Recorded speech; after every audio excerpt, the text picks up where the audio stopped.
6:23 right now.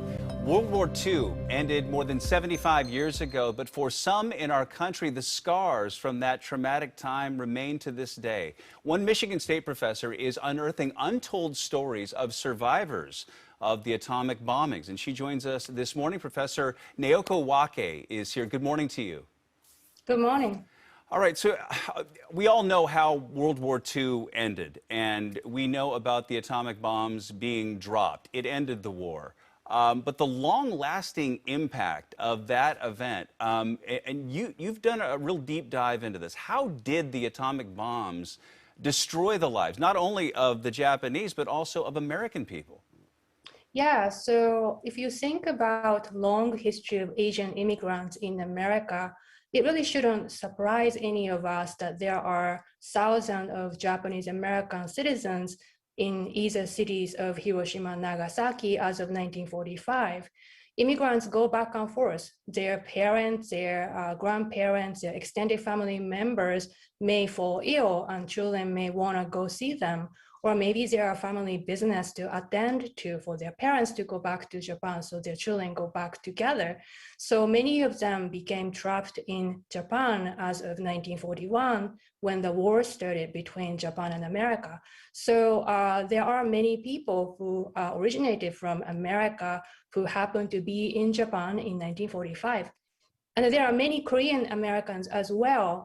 The Korean peninsula was under Japanese Empire's colonization policies at that time. So there are many forced laborers and students and military conscripts who were in either one of those Japanese cities. So I think it's important to remember that there are diverse groups of people who were affected by the bomb, in addition to thinking about the bomb being used by a country against another country, war against each other. So women have had a crucial role in fighting the legacy of the atomic bombs more than 75 years ago. How have women been intimately involved in this? Yeah, so there are two sides of American, Japanese American and Korean American survivors who are women.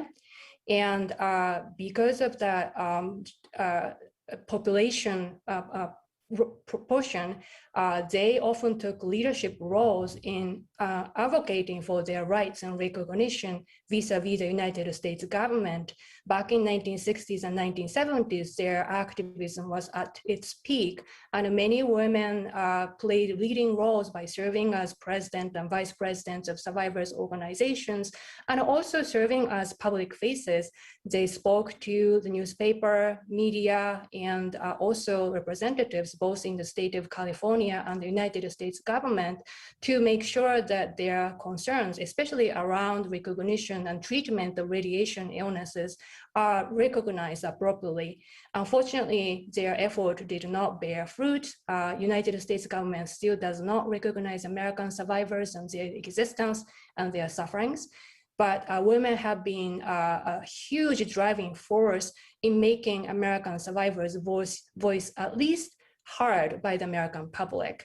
But again, this was back in 1960s and 70s. Okay, I need to ask you, and we are running out of time, but we have seen a well-documented uptick in anti-Asian American crime, and you say this is part of a pattern going back decades. Absolutely. I think we have to think about state violence in a broader sense of the word.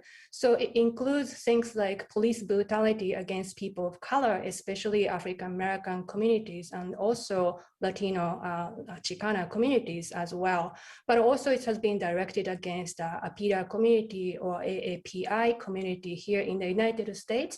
And that micro level, street level of violence has a long history of connected to or originating from the more mass level of violence that are used against people of color in war context. And that includes the use of nuclear weapons, but also Korean War, but also Vietnam War, and many wars in Asia that America fought and generated many casualties in Asian countries. Many of them were now living in the United States. So I think those different kinds of violences need to be connected and thought about more holistically. That is some really important perspective. Professor Naoko Wake, thank you so much for your time. We appreciate you.